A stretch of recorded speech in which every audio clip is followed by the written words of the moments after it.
Welcome back, everyone, to the Questing Bard, and those of you who are new, welcome. I'm Angela Tano. So, today I am going to be giving you some updates of what's been going on in my writing. Like the querying part, and I'm also going to give my review on the live-action Snow White.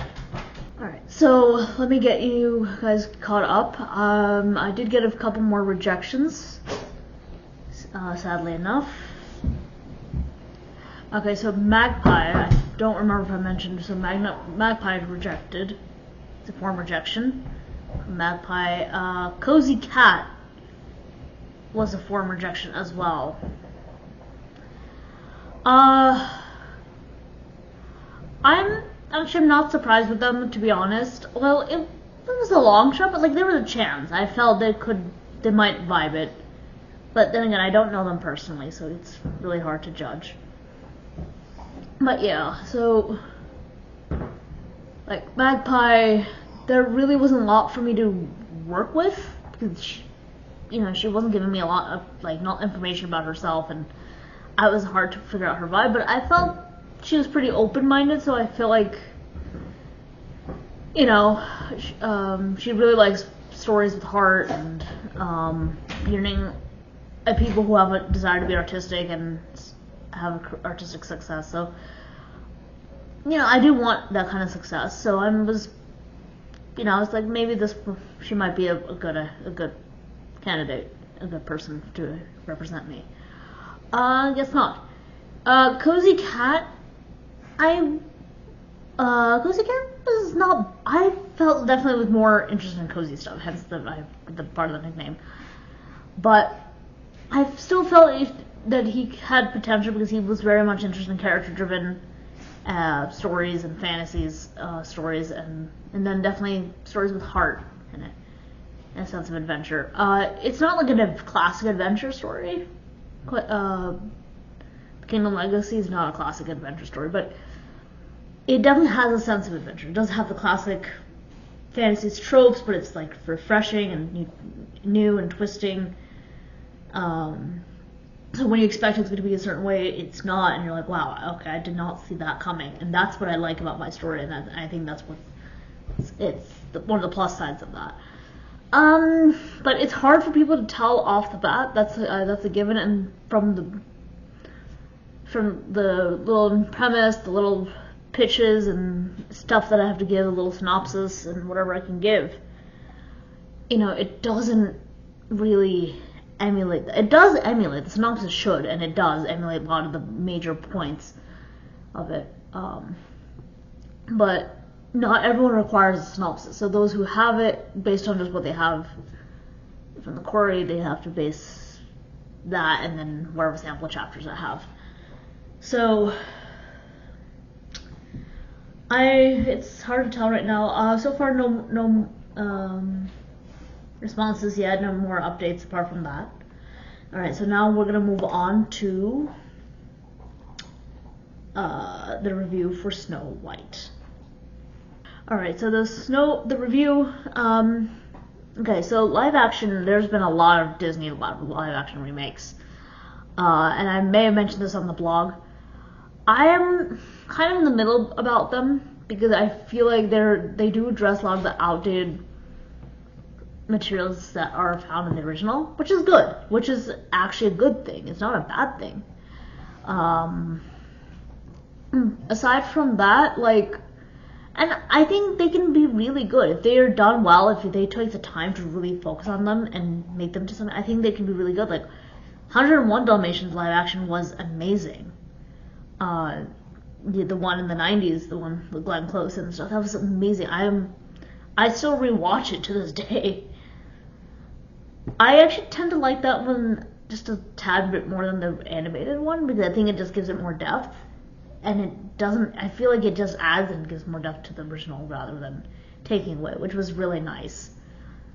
Feel, and it was definitely a different vibe. I still like the original, don't get me wrong, I still like it. It definitely has its classics and stuff like that, but you can help notice some of the outdatedness. So I'm kind of glad that we have that. There are others I really enjoy, and so now we'll get to Snow White. So there are others I do enjoy, but Snow White, and then there's those I don't. I think they're just like horrible. And then with Snow White, I think falls in the middle. It's like, it's not bad, but it's not the best. And honestly, like, I feel like right now Disney is just doing a lot of these live action remakes of just rushing through them without really thinking about the quality so much. And there's quality, there's potential, there's a lot of good heart, there's definitely addressing the outdatedness and then plot holes, like in Beauty and the Beast, all the plot holes in the live action was great that they addressed all that. But I feel sometimes they're still kind of in the early stages of a draft where, okay, these concepts are really good and we're gonna do it, but then it's like, but you're not thinking through. Is it still good? Is it really the best foot forward you can put with this? And that's kind of what I felt with the Lilo and Stitch a bit as well. It wasn't bad, but it wasn't like the best. I honestly don't see myself rewatching either of the two, to be honest, at this point. Maybe once in a blue moon or something, like, yeah, but I don't get that vibe. Honestly, I feel like as soon as I finished watching Snow White, the Snow White movie, I felt like I really wanted to watch Mirror Mirror, which is weird because I feel like that one is a little bit better. Okay, so I want to get to some of the nitty gritty. So those who haven't seen it and don't want to be spoiled, you guys can leave now, because you're gonna get spoiled. Alright, so I give some ample time for anyone who doesn't want to be spoiled to step away. So, looking and analyzing this movie, let's talk about the things that worked. The outdatedness stuff was addressed and it was beautifully done, and I love how they like even made fun of it. Like,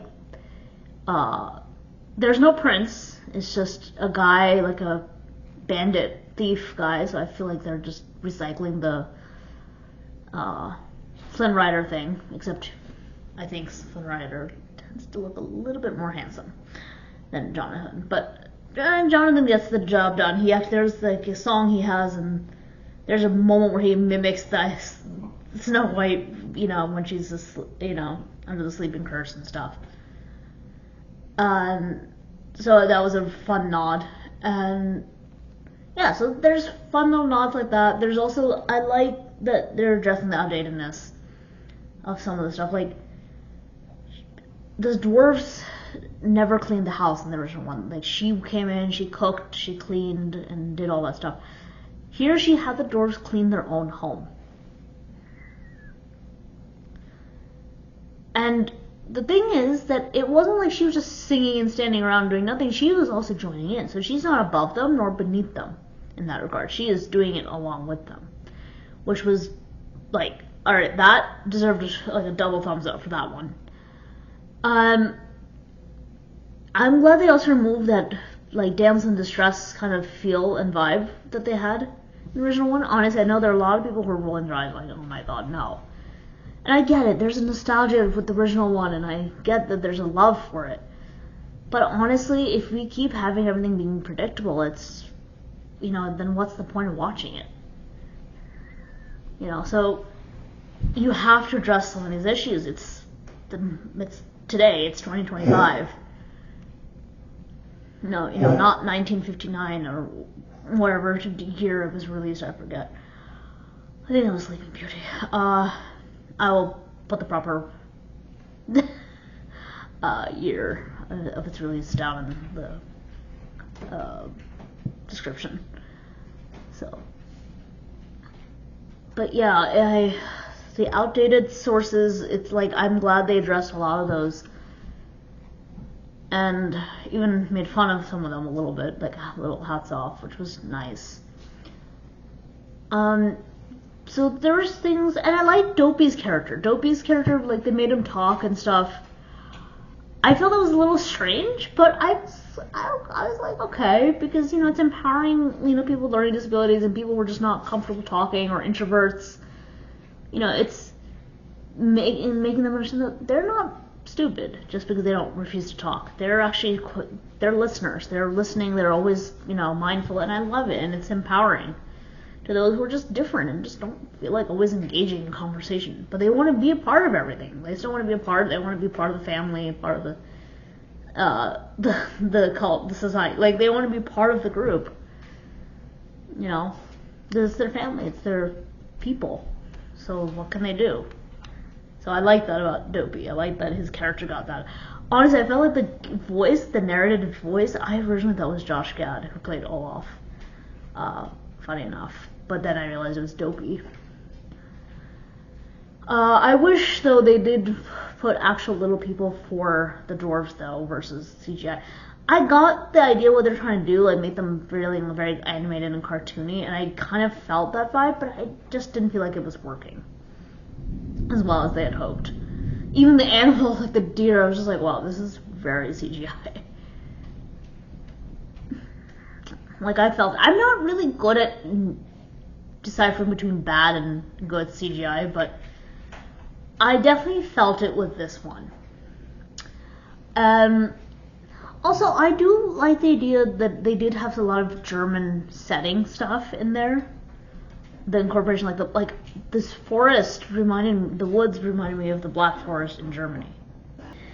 So, and I've actually been to Germany and I've been through the Black Forest, and it really, when I was there, it was like, whoa, this feels like a fairy tale. Like I'm in the bus driving through the Black Forest. I'm like, I feel like I'm driving through a fairy tale story. So, when seeing the setting, I really felt the German vibe. But the problem I felt was like the clothing that they were wearing, like especially the bandits, which I don't understand their role in this movie. I really was struggling. I understood what they were doing and what was going on, but like I just couldn't figure out, like, do they really need to be in this movie? Like, apart from just making it longer. But apart from that, it was like, I felt like there were some things that just weren't working with that, And the music, the additional music pieces just fell flat.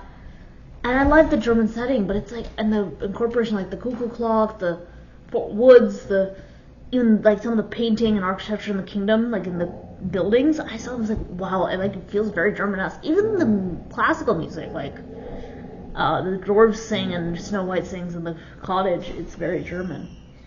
Alright, sorry about that, guys. There were some interruptions. So going back to the German thing, but that was something I really liked, and I would have loved to have seen it like really fully immersed in the German culture and stuff like that. Like, because other stories have done the same thing. Like Aladdin live action did that beautifully. They really immersed itself into the Middle Eastern culture and the vibes. The Beauty and the Beast live action did that with the French. And that's what I love. I love about these things. Even the animated ones like Coco and did with Mexico and Brave with Scotland. I have I think every culture, regardless of if the majority of those people are, Black, Hispanic, Indian, whatever, I want it to be embodying that culture and the vibe of that culture. That's something I love.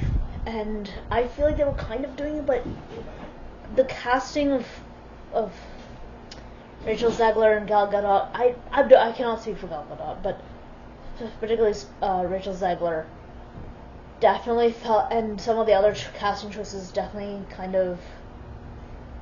So is this like a weird American modern German fusion fairy tale version of Snow White? So I don't know. This is where the hard part is. And I think, that was the disappointing thing, is that it just didn't really immerse itself in the culture. Oh well, what can many of us do, right? That was their call. That's why I'm probably, if it was like a 5-star review, probably a 3. Because just, it was just, there's an aspect that were just confusing and just wasn't working. But I'm giving it a 3 because it definitely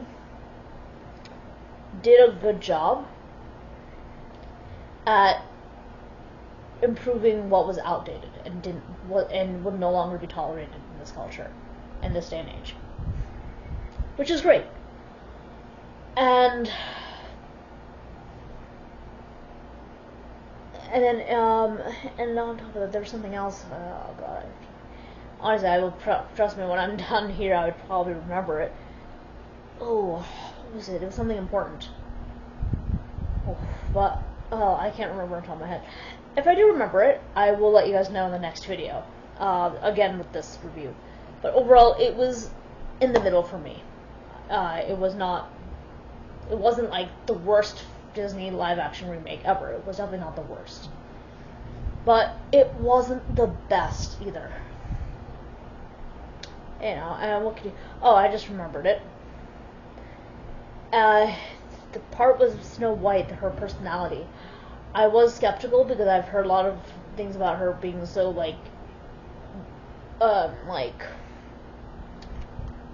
you know, very different from what she was, because she was all this damsel in distress and all these scarified little leaves, and people have been because Rachel Zegler was not a big fan of that. I personally am not a big fan of it either, but I do understand the point of keeping with the personality of who Snow White is. You know, I do understand that, who she is as a person. But who she is as a person was a little bit old-fashioned in that way. But I did like that they still kept to it, like the Hufflepuff, because I definitely feel like Snow White would definitely be a Hufflepuff. So her Hufflepuff qualities remained the same in this. I still felt like it was still that vibe. Because she's not a fighter. Snow White's not fighter meaning with swords and shields and, you know, going to battle, charging. As much as I love those kind of badass women, you know, pardon my language. But I do get it. That's not her. That's not Snow White. Snow White is not that kind of fighter. She's more mental and, you know, internal strength and courage, like Sansa Stark in Game of Thrones is the women kind of courage, the female courage and power and strength, you know, that kind of fighter, that kind of person, and that's what I respect, and I love that they kept that aspect of her. So they didn't make her Gryffindor, they didn't make her Slytherin or Ravenclaw, thank goodness. They kept her as a Hufflepuff. So that's it for my review. I'll see you guys next week with more updates, and I'll let you know what I'll be talking about then. So like, share, and subscribe, and hit that notification bell for more future videos like this, and see ya.